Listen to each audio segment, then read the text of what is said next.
Hali, kamwene. Good morning, good afternoon, good evening, depending on what time you saw this video. Yeah, karibu tena kwenye hii chaneli yetu. Mimi naitwa Mhehe wa Ujerumani. Yeah, nikiwaletea hapa fursa mbalimbali zinazopatikana hapa mjini Ujerumani. Hivyo, kwa hiyo kaa tayari, usikae mbali. Usisahau kusubscribe kwenye hicho kikengele hapo juu, like, comment, share na mwenzako.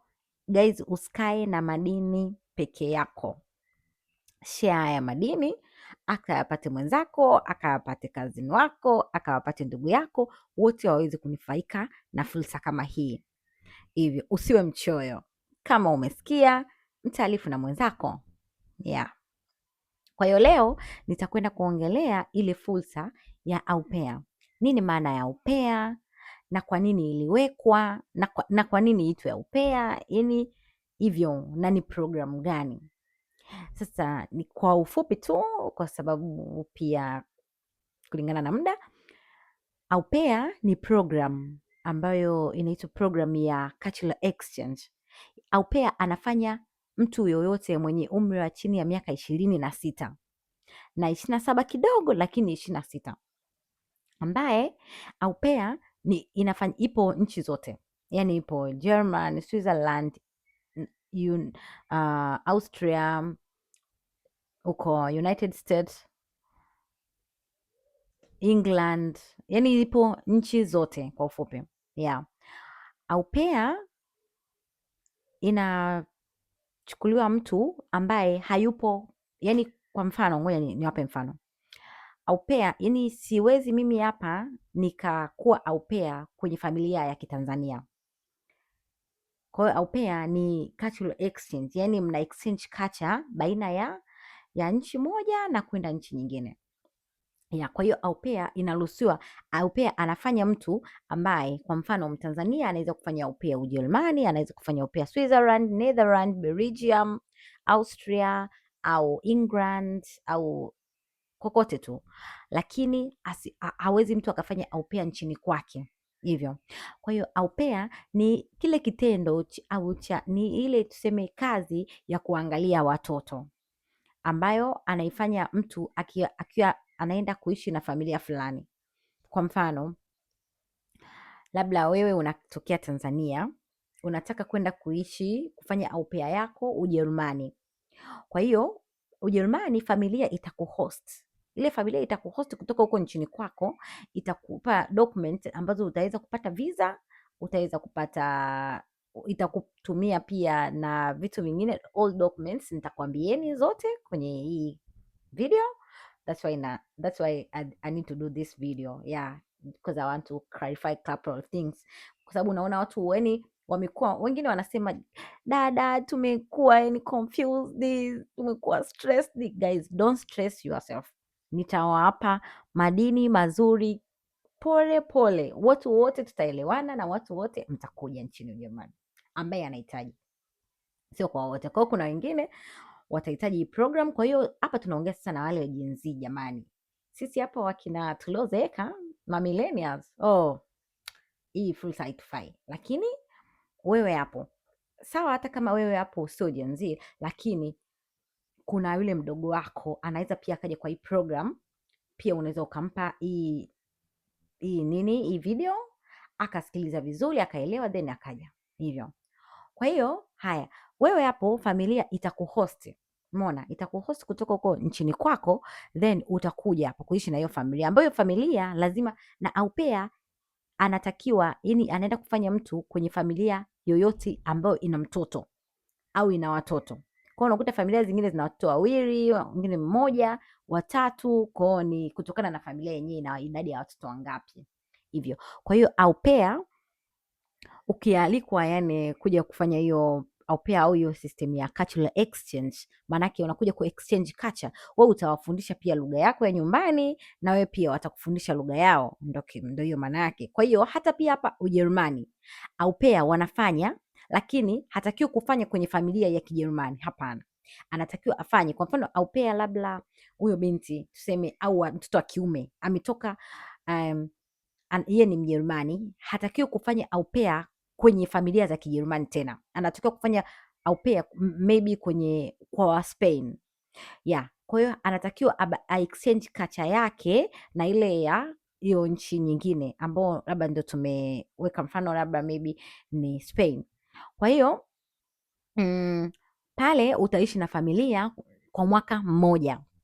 Utaishi na familia kwa mwaka mmoja, na pia familia pia itakutake care muda wote ule wa kipindi cha mwaka mmoja ambao utakuwa nao pale nyumbani. Kwa hiyo wewe kazi yako pia itakuwa ni kuangalia watoto, na pia kazi sio ya kuangalia watoto masaa yote, unahitajika kufanya kazi masaa 6. Hautakiwi kuzidisha zaidi ya hapo.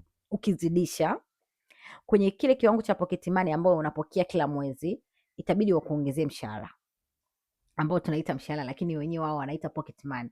Ya kwa hata ukigoogle huko mtandaoni, na pia guys, muwe pia wepesi wa kugoogle vitu, na siku hizi kama kuna hizo ChatGPT nini, mnaweza pia mnauliza vitu vizuri nini, wanawaambia kila kitu hivyo.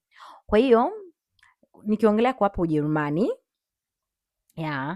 au pair anafanya ndo mtu huyo wa miaka chini ya umri wa miaka 26, na pia nataka niwaambie kazi ambazo utakuwa unafanya, utakuwa unalipwa shilingi ngapi. Kwa hiyo tutaanza kazi ambazo utakuwa unafanya.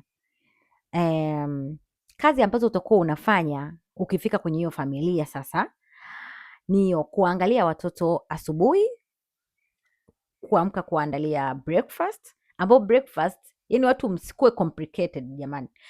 Breakfast ya huku yani tu kwa mfano mtoto unamwandalia tu ile mikate labda na vimatunda, unamkatia unamwekea, then kwenye ile inamwekea kwenye ile breakfast box, then anafanya nini, anaenda nayo shuleni. Pia kuna familia zingine unakuta watoto wengine wanaandaliwa na mama yao, kwa sababu wewe huwezi chochote. Kwa hiyo mama yao anawaandalia kila kitu, wewe utafanya tu kuchukua ile container na kuwekea kwenye begi na kuwasindikiza. Pia kazi ya pili, unatakiwa kuwasindikiza shule. Sio lazima wasindikize wote, sio kila familia, kwa sababu familia nyingine tayari watoto wanaenda shuleni kwa basi, kwa hiyo wataenda zao wenyewe.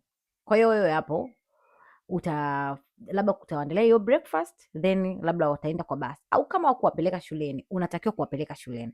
Shule unakuta ndio ipo tayari karibu nini, hivyo utawapeleka hivyo. Baada ya hapo inakuwa asubuhi, kwa sababu watoto actually wanaenda shuleni asubuhi. Then mchana wakirudi, wanarudi nyumbani maybe ni saa 8, wengine watoto wengine ni saa 9, wengine watoto wengine ni saa 10, yani kila mtoto na ratiba yake, umeona. Kwa hiyo kutokana na hiyo familia ambayo upo wewe na kutokana na hao watoto walionao wao, kwa hiyo kama watoto, ina maana watoto pale asubuhi wanakavyokuwa wanaenda shule na wewe unakwenda shule, kwa sababu familia inatakiwa pia ikulipie wewe shule ya kusoma Kijerumani. Tanzania unatakiwa usome A1 unatakiwa usome Tanzania, alafu huku unakuja kuendelea pia na nini na B1, A2, B1, B2, hata ukitaka mpaka C2. Kwa hiyo wewe ile familia, kwa sababu wewe wale watoto wanakuwa wanaongea Kijerumani, wewe unaongea Kiswahili au maybe English, unahitajika wewe ujiendeleze kwa lugha, uendeleze kujua lugha, uendeleze kujifunza. Kwa hiyo utakuja kuendelea huku A2, kwa sababu hiyo au pair inataka mtu amesoma tu hata A1 tu inatosha. Au kuna wengine wanasoma mpaka A2, ni wao, yani ni wewe tu na pesa yako. Kwa kama wewe mwenzangu na mimi utaona hauna pesa nyingi, unaweza tu ukasoma A1 then ukaapply then ukapata. Kwa nitawaelekeza kila kitu, jinsi ya kuapply, jinsi ya kupata hizo kila kitu, na nitawaambia all things ambazo zinahitajika. Haya, kwa hiyo na pia kwa hiyo watoto wanapokwenda shule na wewe utafanyaje? Na wewe utakwenda shule hivyo. Kwa hiyo na wewe utaenda huko kujifunza Kijerumani, utaenda huko shule, then wewe utawahi kurudi, kwa sababu shule ya Kijerumani sio ndefu kama shule ya watoto. Kwa hiyo maybe wewe utawahi kurudi nyumbani, alafu wale watoto watachelewa kurudi hivyo. Kwa hiyo wewe labda utarudi nyumbani, utawasubiria wale watoto mpaka huo muda watakao kuwa wamerudi wao. Wewe ina maana hapo utakuwa unaendelea na mambo yako na ratiba zako, utaongea na familia yako, utaongea na nini hivyo. Umeona? Kwa hiyo wewe hapo utakapokuwa umerudi sasa, umesharudi nyumbani, umeendelea na mambo yako na ratiba zako, wale watoto wenyewe utakuwa unawasubiria warudi muda saa ngapi. Watoto wengi wanarudi saa 9. Kwa hiyo wewe hapo utakuwa unaendelea tu na ratiba zako, yani hakuna kazi actually unayofanya pale nyumbani hivyo. Kwa hiyo labda sasa ukiwahi kurudi shule, kuna kusafisha chumba cha watoto, ambacho chumba cha watoto sio lazima kisafishwe kila siku kwa sababu watoto actually hawachafui kusema eti sijui wanachafua kuvumbi kama Tanzania, hapana. Kwa hiyo utasafisha kile chumba cha watoto, labda kupanga tu vitu nini, kwa sababu pia kuna mfanya usafi wa nyumba au nini hivyo. Kwa hiyo haya, ndani ya huo muda ambao unakaa hapo, watoto wakiwa wamerudi shule mchana, then utamuuliza mtoto kama amekula au hajakula. Kama hajala, then utamwandalia chakula, ambao chakula chao unakuta yani tu mara nyingi labda wanapasha tu, kwa unawapashia wale watoto chakula, then utawapa na wataendelea kula, wataendelea na ratiba zao kama kawaida. Au unakuta watoto wengine wameshakula shuleni, kwa hiyo inakuwa, au wengine unakuta unatakiwa wewe uende ukawanunulie chakula, mnaenda kula sehemu huko, labda ni restaurant au wapi, mnaenda huko mnakula, kwa sababu kuna familia zingine hazipiki kabisa hivyo. Kwa hiyo wewe hapo ndio itakuwa ndio kazi yako, yani itakuwa ndio daily routine yako. Baadaye watoto wakisha kula, wewe hapo utafanyaje? Kama wakitaka kucheza, au kuna watoto pia wanakuwa wamepewa homework. Yani homework Ujerumani ni lazima, must. Kwa hiyo watoto utawafanyaje? Utakuwa unawasaidia watoto wafanye homework. Hauwasaidii kwamba yani wewe uwasaidie kufanya homework wanaofanya, kwa sababu hata Kijerumani hujui. Ila unakuwa unawaamrisha yani kwamba sasa hivi ni muda wa kufanya homework. Haya, kufanya homework. Kwa hiyo wanaenda kufanya homework. Umeona? Haya. Na pia kama watoto wengine wameshafanya wengine homework huko shule pia nini, mtu anataka kwenda kucheza, anataka kwenda kwa rafiki yake, kwa utamwambia haya, nenda kwa rafiki yako. Hapo muda huo wazazi wao wapo kazini, au kuna wazazi wengine wanafanyia kazi nyumbani. Kuna watu wengi wanakuwa na maofisi yao ndani, lakini anakuwa yani hana muda na wewe, yani na wewe huna muda na yeye. Kwa hiyo wewe mtakutana tu na watoto pale hivyo. Jioni na wewe labda kama ndio utakula chakula chako, utaruhusiwa kupika hivyo, na wewe utaendelea na mambo yako, kama na utafanya homework uliotoka na huko shule na kila kitu.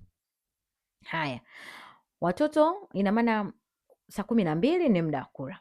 Kwa hiyo watoto watarudi hapo saa 12, kama wengine wanaenda michezo, kwa sababu kuna michezo mingi. Mtoto mwingine anaenda kucheza mpira, watoto wengine wanaenda huko kujifunza kuogelea, watoto wengine wanaenda kucheza, yani kuna michezo mbalimbali hivi. Kwa hiyo wewe hapo watoto wakiondoka na wewe upo zako busy.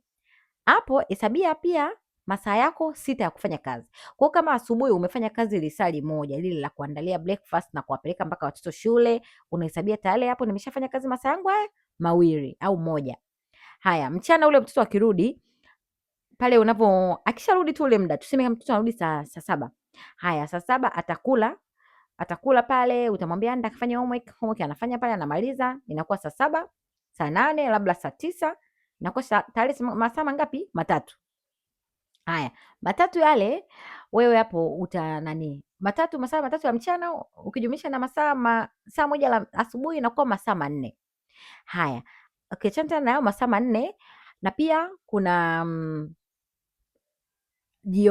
jioni pale ndo ule muda wa chakula, kwa sababu wazazi wao wanatakiwa wapike chakula. Kwa watapika chakula pale, mtakula kwa pamoja. Kuna wazazi wengine amli kwa pamoja, labda wewe haupendi vyakula vyao, utapenda kula chakula chako, then utafanya nini? Utapika chakula chako, then utakula kwa muda wako. Kwa hiyo watoto hiyo saa ngapi? Labda saa 12 watakula pale, watamaliza, then utawasindikiza kulala. Kuna watoto wengine ni wakubwa actually, kwa hiyo hata haushughuliki nao, yani kusema eti niwapeleke mimi kulala, sijui nimpeleke, sijui nimsindikize. Lakini kuna watoto wengine ni wadogo ambao utawasindikiza, bwana lala, unamwashia nyimbo. Actually watoto huko unakuta wanalala, unamwashia nyimbo maybe, au unamsomea kitabu, na hapo ndio wewe na hicho kipindi hicho unajifunza Kijerumani. Kwa ndio hapo unapata muda wa kujifunza. Na pia upende pia sana kuongea na watoto Kijerumani, kwa sababu watoto hawajui Kiingereza, hawajui Kiswahili. Kwa hiyo unahitajika kuwafundisha kidogo watoto, ujifunze na wewe pia kuongea, yani vipi, umeshindaje, umekaaje huko nyumbani, umefanyeje, hivyo. Jinsi unavyozidi kuongea vile na watoto, wazazi wanafurahi, unapenda kucheza na watoto. Yaani watoto sio kwamba ucheze nao, waanze kucheza vikopo, no. Wewe unamwangalia mtoto pale anapocheza, mnaongea naye, labda anakuuliza, hivi hapa nimecheza vizuri? Unamwambia, yeah, umecheza vizuri sana. Kwa hiyo yani vile wazazi wanavyoona vile watoto wanafurahi, watoto wanapata furaha, watoto wanafanya kila kitu ambacho kinaitwa kitu cha mtoto afurahi, pale kinakuongezea wewe pia sifa kwa nani?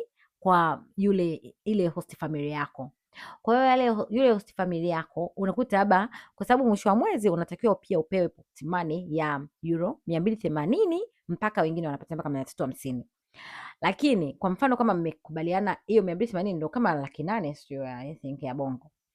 Na hiyo 280 watu nimeona pia wako wanakuwa kama wanachanganya. Hiyo 200, hiyo tuseme kama hiyo 800,000 ya bongo, au wengine mpaka inafika mpaka milioni, kutokana sasa na kazi yako. Ndio kama hivyo. Unacheza vizuri na watoto, wazazi wanafurahi, kwa wanakwambia, unashangaa tu mwisho wa mwezi umekuongezea pesa. Hivyo. Kwa unakuta labda mpaka unashangaa mpaka umepokea 1,000,000 kwa mwezi, ambayo ni wewe tu na juhudi yako. Yaani sio eti wewe ufanye makazi, hapana, huku juhudi hazipo kwenye kufanya kazi. Guys, ngoja niwashtue kitu kimoja. Huku haipo juhudi eti wewe uanze kufanya mausafi. Jamani nafanya usafi ili waniongezee hela, hapana. Wao wanaangalia, je, watoto wanapata furaha? Watoto wanapata yani kile kitu ambacho kina miss, yani wenyewe wakiwa busy na kazi, je, watoto wanaangalia vizuri? Hivyo yani ni vitu ambavyo ndo wanaangalia wao. Lakini eti usije ukasema eti mimi nifanye kazi kwa juhudi then wataniongezea mshahara and whatever. Hapana. Wao wanaangalia furaha ya watoto wao. Wao hawaangalii furaha eti ya kusema eti wewe sijui umewapa furaha hivyo. Kwa hiyo ndio hivyo kidogo unafanya ndo kazi yako hivyo. Kwa hiyo kazi yako ina maana masaa mangapi kwa siku? Masaa 6 tu, usizidishe. Kwa mfano kuna familia zingine zinachelewa labda kurudi kazini, au unakuta mwanamke anachelewa kurudi kazini, labda amekuzidishia lisali moja. Hapo lisali moja mtapigana pia mahesabu, mwisho wa mwezi anakuongezea pia mshahara. Na pia watu wa huku ni watu ambao wanapenda sana kuongea. Kwa hiyo wanakuambia kabisa, bwana, mimi wewe utakuwa unafanya kazi labda masaa 7 au masaa 8, lakini mimi nitakuongeza mshahara kwa sababu nachelewa kutoka kazini. Kwa hiyo wewe haya masaa 8 ndio ili unakuwa unaangalia wale watoto hivyo. Na kuna watu wengine pia wamesema hiyo ni kama kazi ya ndani. Hapana, hiyo sio kazi ya ndani actually, kwa sababu haufanyi usafi. Huruhusiwi kufanya usafi, hauruhusiwi kwenda sijui kuosha vyombo, kwa sababu kuna mashine hizi za kuoshea vyombo, kuna mashine za kufuria, kuna watoto haufanyi usafi wa nyumba. Usafi wa nyumba kuna wafanya usafi, na pia kuna mashine zao zinafanya usafi hivyo. Kwa hiyo hata kama pia kuna familia zingine mnakuta mnakubaliana, labda bana, kutokana naona hapa labda kuna mdada waga mnamleta afanye usafi. Je, kama huyo mdada, kama mkiona vyema, pia na mimi naweza nikafanya nini, nikaufanya usafi. Lakini hapo sasa mnakubaliana wewe na familia, then familia itakuwa inakulipa mshahara. Na unajua kufanya usafi kwa lisani, I don't know, lakini unakuta labda familia nyingine inakuongezea hata euro 200 kwa mwezi, na kuongeza 250 hivyo yani. Lakini hiyo hautaki pia, wanakupa tu cash au watakuwekea kwenye benki, ni hivyo yani, ni tofauti. Kwa hiyo hapo wewe ndo kazi yako ndo hiyo masaa 6 ucheze na watoto, wapeleke shule nini, kama hivyo ni kazi zote ambazo nimeshawaambia. Na pia wewe niwaambie tena faida ambazo mtapata kutokana na ile familia. Yaani ndani ya huo mwaka mmoja wewe ndo unakuwa pia unajifunza lugha. Kwa hiyo wewe ile routine yako itakuwa ni hiyo, unaenda shule, unarudi nyumbani, unaangalia wale watoto watakula, watafanya nini mpaka muda unaoenda kulala. Kwa ule muda ambao labda watu hawapo, kwa mfano kama pale labda wewe kuna siku hauendi shule, unabaki nyumbani, umeona, labda siku ile hauna kipindi, utabaki nyumbani. Kwa hiyo muda unaobaki nyumbani wewe kazi yako kulala. Kama wanapenda kutembea, kuna wale wengine unakuta wanakaa mjini sana, kwa hiyo unakuta wengine wanapenda kwenda kuzulula hivyo. Ni wewe sasa utaujua mji vizuri hivyo. Kwa hiyo nataka niwaambie pia faida ambazo unazipata, au familia inatakiwa ikufanyie nini kwenye hiyo kwenye huo muda wa mwaka mmoja ambao unakaa nao. Familia inatakiwa ikufanyie nini? Familia inatakiwa ikupe mahitaji gani? Familia inatakiwa ikufanyie kitu gani? Hivyo unatakiwa vyote uvielewe, yaani jinsi hata unavyomuelezea mtu. Haya, na pia sasa nataka ndo nikwambie hizo faida utakazokuwa unazipata kutokana na hiyo familia. Familia kipindi cha mwaka mmoja kitatakiwa kukulipia ada ya kusoma Kijerumani mpaka wewe itakapokuwa mwisho wako, yaani wewe utakaposema sasa nimeishia mwisho, nimechoka, au muda wako umeishaisha wa kukaa na ile familia, itatakiwa familia ikulipie ada mpaka hapo mwisho. Kwa familia itakulipia ada ya kusoma Kijerumani ambao huku ni gharama sana, lakini familia itakulipia. Ndio faida ya kwanza. Na pia familia itakupa hiyo pocket money ambayo ni kuanzia euro 280 mpaka 350 kutokana na familia. Yeah. Na pia familia pia itakulipia inaitwa Deutschland ticket au huwa tunaitaje? Huwa tunaita Deutschland ticket au huwa tunaita yani tiketi ya kusafiri hapa, tiketi itakayokuwezesha kusafiri hapa Ujerumani mwaka mzima. Huo ambao yani huo mwaka, kwa sababu hiyo program ni ya mwaka mmoja. Kwa hiyo huo mwaka ambao unakaa na hiyo familia ndio itakulipia nini? Itakulipia tiketi ya hiyo miezi yote 12. Unaona? Na hiyo tiketi ni inalipiwa wanalipia kila mwezi, wanaunganisha na benki zao. Wanalipia kila mwezi ambayo kila mwezi watakuwa wanakata wao kwenye benki yao ambao watakuwa wanakulipia wewe. Pia hiyo tiketi itakuwezesha kusafiri kila siku, kwenye treni, kwenye basi. Kuna wengine kuna hadi taxi zile za, kuna sehemu zingine ni vijijini, kwa hiyo unakuta basi mwisho labda aliendi muda huo, lakini kuna taxi, kuna hizo taxi pia unasafiri na hiyo tiketi. Yeah, na pia kuna miji pia mingine ukifika usiku wa manane hakuna basi. Kwa hiyo kuna hizo kama taxi au gari private car ambazo zinakuwa zinawabeba lakini kwa kupitia hiyo tiketi. Na pia familia pia itakupa wewe likizo ya siku 30 ndani ya huu mwaka mmoja. Kwa hiyo tuseme unafanya kazi miezi 11 lakini unalipwa miezi 12 kwa sababu familia itatakiwa ikupe uarabu ndani ya, yani ikupe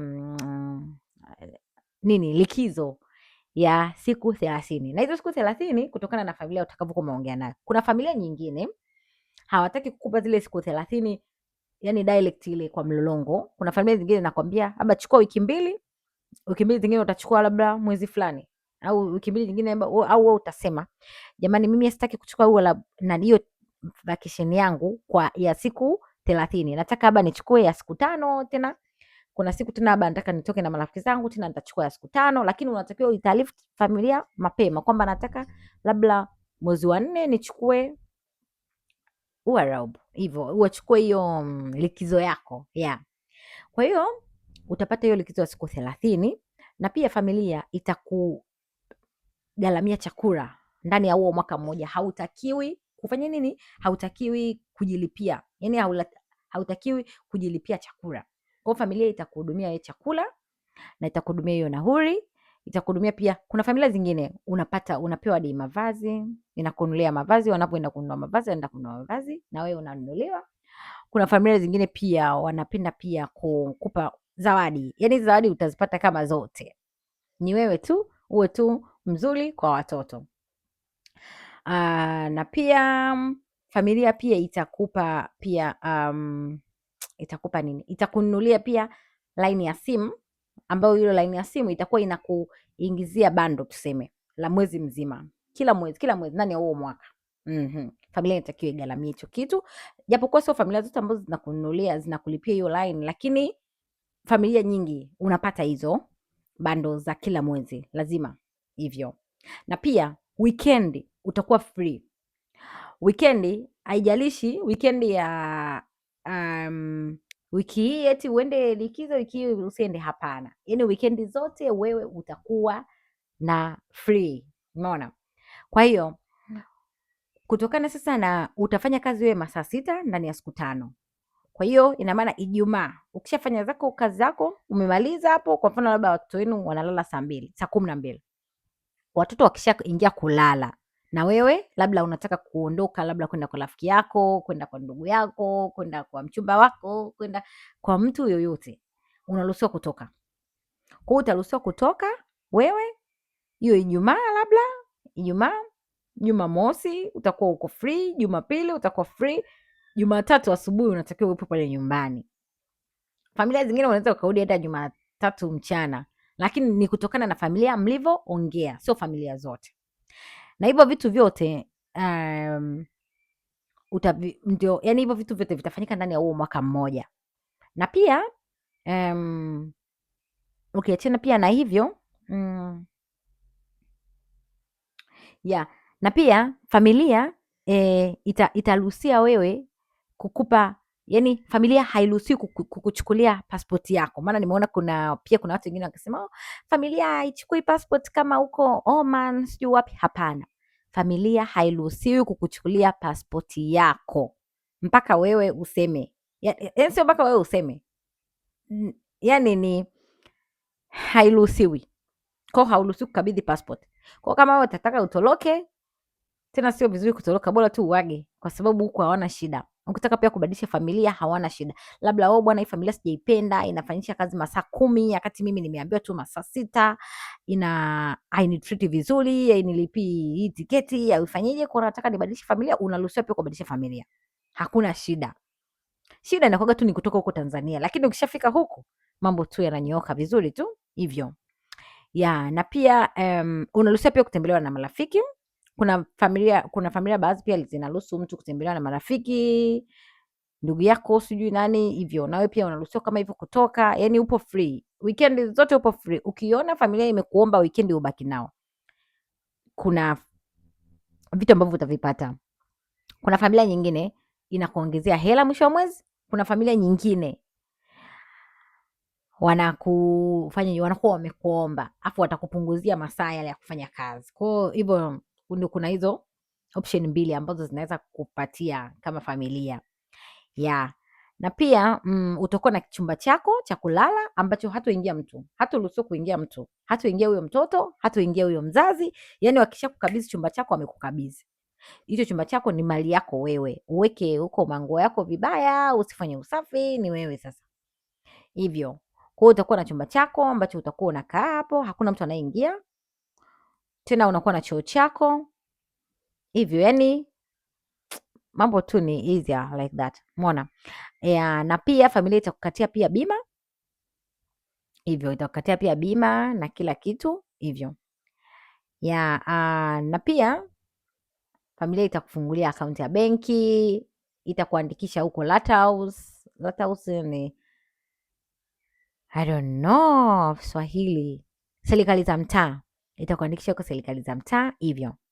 Haya, naomba pia nikwambie faida utakazozipata ndani ya hizo baada ya kumaliza huo mwaka. Baada ya kumaliza huo mwaka sasa, hautohitajika tena kwenda Tanzania kwenda kuomba visa ya kubaki hapa Ujerumani. Hapana.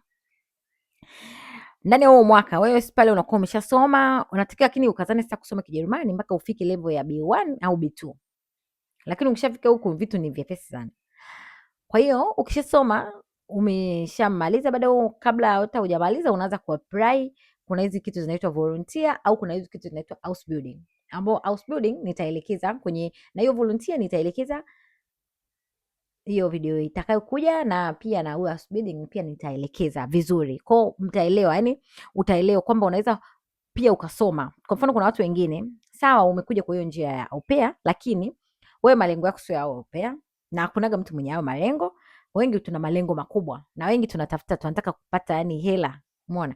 Kwa hiyo baada ya kumaliza ile program hiyo ya mwaka mmoja, utaweza kusoma. Kama unataka kwenda chuo, kama unataka kwenda kusoma mambo yako, kama unataka kwenda kufanya kazi. Kuna wengine unakuta mtu anamaliza hiyo au pair tayari alipo labda ana cheti kizuri cha lugha, labda ana B2, labda akapata kazi moja kwa moja, unaruhusiwa pia kufanya kazi. Na pia unaruhusiwa pia kuolewa. Jamani, kuna wengine wanaolewa au mwingine bwana mimi nataka kuolewa, nishashindwa maisha. Pia wengine wanaolewa. Ni wewe tu sasa umeamuaje hivyo, lakini yani probability ya kubaki huku ni kubwa, umeona? Kwa hiyo lakini unatakiwa utafute kitu cha kufanya, so eti tu mimi nimemaliza tu nipo tu afu tena niweze kubaki. Hapana, wanatakiwa utafute kitu kitakacho kubakisha. Yaani wao wanataka, je, umepata kitu ambacho kitakacho kuja kubakisha, ambacho hautakuwa unalala njaa, kwa sababu huko wenyewe hawataki watu ambao jobless. Kwa sababu kuna watu wanapewa, anayetakiwa kunilipia hicho kusoma Kijerumani. Guys, Kijerumani unatakiwa usome wewe mwenyewe, hiyo A1. Ni A1 tu na ada yake sio kubwa, ni ndogo tu, ni almost kama 500,000 ambao unasoma kule Dar es Salaam. Wanafundisha pia Moshi, Arusha, Zanzibar, Morogoro na Dar es Salaam. Dar es Salaam wanafundisha sehemu nyingi. Kwa hiyo pia unahitajika kufanya nini? Kusoma Kijerumani. Unasoma wewe kwa pesa yako. Umeona? Hakuna anayekusomesha. Lakini ukishasoma, ukishapata cheti, nitawaelekeza jinsi ya kuapply na mimi pia nitakuwa nawasaidia. Yaani hivyo, yaani ni vitu easier, lakini yaani watu msikomplicate, yaani msikomplicate kabisa. Kuapply kupata hizo familia ni rahisi mno, lakini hauwezi kupata familia kama hauna cheti cha lugha. Hakuna. Na pia kule embassy, ubarozini, hawakupi visa kama hauna cheti cha lugha. Kwa hiyo unatakiwa ujue lugha vizuri, na unatakiwa pia ufanyeje, upate cheti hicho cha lugha. Unatakiwa pia ndo unapata ile nini appointment, au unakuja kupata mpaka unapata visa. Guys, na visa ni bei ndogo tu. Visa ni almost kama 200,000 hivi, kama sio 200,000. Yaani hata ifiki na hisi kwenye 200,000. Yaani visa ni kitu rahisi sana. Alafu unavosoma pale, sio kwamba eti vitu vyote hivyo unavifanya kwa mkupuo mtu, kwa sababu kuna watu wengine wako wanauliza eti natakiwa niwe na akiba labda shilingi ngapi? Hapana guys. Yaani usicomplicate. Kama una mtoto, kuna hao wazazi pia wamenitafuta, jamani nashukuru sana kama ujumbe wangu kumbe umefika mbali, siamini hivyo. Kwa hiyo kama wewe ni mzazi, mpeleke mtoto shule pale. Huyo mtoto aliyemaliza form 4, aliyemaliza form 6, aliyemaliza chuo, aliyemaliza, yaani mtu wote lakini alioanza kumaliza form 4. Atafanyeje? Ataenda pale kusoma Kijerumani. Ule muda anaposoma hiyo miezi 2.5. Guys, afu kozi hata ichukue muda mrefu, ni kama miezi 2.5 tu. Then unafanya mtihani, then ukishafanya mtihani, ukishapata cheti, pap, uwe na passport yako jamani. Na kuna watu wako wananiambia hivi, mimi hapa natafuta passport. Guys, mimi hata sijui kutafuta passport. Labda nakuja naweza nikamuelekeza mtu kupata passport kwa urahisi, lakini mimi simtafuti mtu passport, mimi simwajiri mtu. Kwa hiyo unatakiwa passport ujitafutie pia mwenyewe. Na pia labda unaweza tu kuniuliza jinsi ya kupata passport kirahisi, pia naweza nikawaelezea pia kwenye video huko nyingine. Lakini pia utasoma hicho Kijerumani kwa huo muda, utapata hapo cheti, utaapply. Nitaelekeza na jinsi ya kuapply, yani ni vitu very easy. Umeona? Kwa hiyo alafu ule muda sasa unavyoendelea kufanyaje, kusubiri labda appointment, kwa sababu unatakiwa uombe appointment kule embassy. Nitaelekeza pia jinsi ya kuomba. Nitaelekeza jinsi ya kuomba vizuri kwa uaminifu, na lazima utapata hiyo appointment kwa haraka zaidi ili uweze kuja huko jamani, kufikia ndoto yako. Ukishapata wewe muda ambao unasubiri labda appointment, kwa sababu appointment actually hauwezi kupata appointment ya leo tweet nimeshamaliza cheti, nimeshapata cheti na leo niombe appointment nipate. Hapana, appointment unaisubiri mpaka miezi 4, mpaka miezi 5, mpaka miezi 6, mpaka miezi 7, kutokana sasa na jinsi ya foleni ya watu ilivyokuwa. Unaona hivyo? Kwa lazima kila mtu lazima anapata appointment. Umeona? Kwa jinsi ya kuandika zile motivation sijui nini zote ndawaelekeza. Na pia familia itatakiwa kutumia dokumenti gani, itatakiwa kutumia mkataba wa kazi, unaanza lini mpaka lini, inatakiwa uandike pia na hayo masaa ya kufanya kazi, utafanya kazi masaa hayo 6. Inatakiwa pia ikutumie bima ya afya, itatuma bima hiyo familia. Inatakiwa pia itume resident, yani wenyewe hicho resident permit, kwamba wenyewe wanaishi wapi, address yao. Kwa hiyo wewe hivyo vitu vyote, hizo document zote unaweza pia ukazipiga copy ukamwachia pia mama yako, kama umuamini au kama hauamini program. Unaweza pia ukamwachia mama yako au mzazi yoyote, au sehemu kule kama kule posta, zile sehemu za kuhifadhia document zile za kulipia. Kwa hiyo unaweza ukaziacha zile sijui niseme uthibitisho, sijui ni nini, lakini hii program yani ni official kabisa, yani ni sio ya kibabaishaji guys. Nyie watu ambao mnasema naweza nikatoa hela nikapata cheti, hapana. Cheti unasoma mwenyewe, unafaulu mwenyewe, then unakipata kile cheti. Alafu na wale wanaosema jamani dada tukupe hela ututafutie cheti, labda ututafutie na kazi, hapana. Unatakiwa yani hivyo vitu vyote ufanye mwenyewe, yani upate hicho cheti chako mwenyewe, then huku ndo utapata familia mwenyewe. Umeona? Kwa mimi nitawaelekeza kila kitu, nitakuwa nawaelekeza jinsi ya kuapply guys. Mimi wale wanaojituma ndo nitakuwa nawasaidia. Wewe kama umekaa tu eti unataka tu nipe hela, hapana. Na mimi pia sifanyi hiyo kazi ya kupewa hela. Yeah. Wewe hela tu utanipa tu kwa muda wako utakavyojisikia kukupa bwana hivyo, lakini mimi siwezi eti nikachukua hela yako eti nikusaidie kupata cheti. Nope. Afu watu msikuwa mnateki yani very easy. Pia na sisi tulisoma. Yeah, tena nyewe mkutana saa nyingine, kwa mfano kama nyinyi ambao mko chini ya umri wa miaka 26 mnasoma tu labda mpaka hiyo tu A1. Lakini mtu ambaye yupo miaka zaidi ya miaka 26 ndo kama hivyo asome A2, ambaye anakuja kwa volunteer house building A2, B1, B2. Umeona? Kwa sisi ambao tayari tumeshazeeka. Lakini kwa wewe mtoto ambaye uko chini ya umri wa miaka 26, nakushauri changamkia hii fursa. Hautakuja kuipata tena fursa kama hii. Kwanza hautumii gharama. Kijua maana unasoma tu kwa hiyo 500, ndio unafanya mtihani pia na wenyewe unaulipia, lakini sio hela nyingi. Na pia unafanya tu mtihani, then unapata opportunity ya kuja huko. Yaani hata hujatumia gharama ya mzazi. Hivyo. Na pia familia nyingine pia ukishapata pale familia, ndio maana nawaambia tu msihangaike jinsi ya kuuliza eti nauli sijui nini, kwa sababu kuna familia nyingine zinakulipia mpaka nauli, mpaka visa. Kwa hiyo ukishapata pale familia, familia nyingine inakulipia mpaka nauli, kwa hiyo unakuja inakutumia na nauli nini kila kitu, hivyo unakuja. Maupe, mzazi hata hajatumia shilingi ngapi, hata hajatumia hela nyingi. Umeona hivyo. Kwa hiyo ndio maana watu naambia wewe tafuta kwa zaada ya kwenda pale kusoma, kasome, tafuta cheti, then ukishapata cheti unafanya nini? Utafanya hiyo program ya kuja. Unaona? Hivyo. Lakini kuhusu ni nauli sijui nini, familia unakuta familia zingine zinakulipia na nauli na kila kitu. Hivyo unakuja. Kwa unakuta wewe ulitumia tu hela kusoma tu. Hivyo. Alafu na pia ndo kama hivyo chances ndo kama hivyo ziko nyingi. Ukishakuja huku, yani ukishakuja tu guys, ni kila kitu unaweza kukifanya. Ndo kama hivyo utasoma shule, utafanya kazi, utafanya kila kitu. Hapo nimeshawaelezea. Ya, na pia kitu kingine ambacho watu wameuliza sana. Vingine nikiwa nakumbuka nitaendelea kuna nilio kuvisema. Usikae mbali na hii page yangu. Nitakuwa na posti vile vitu muhimu na vipesi ambavyo vitakuwa vinakufanya uje Ujerumani kwa njia rahisi sana. Hivyo kwa hiyo guys, nikitaka niseme kama yule anayesema ni nani amekwambia taarifa hii? Usisahau kusema taarifa hii nimeipata kwa Mhehe wa Ujerumani. Ya, cha ufupi. Hivyo jamani, na mimi napenda mwakani jamani guys, ninaamini kama ni wewe Mungu ambaye tunamwamini wote, mwakani kuna watu watakuja kuniambia, kutoa hapa ushuhuda.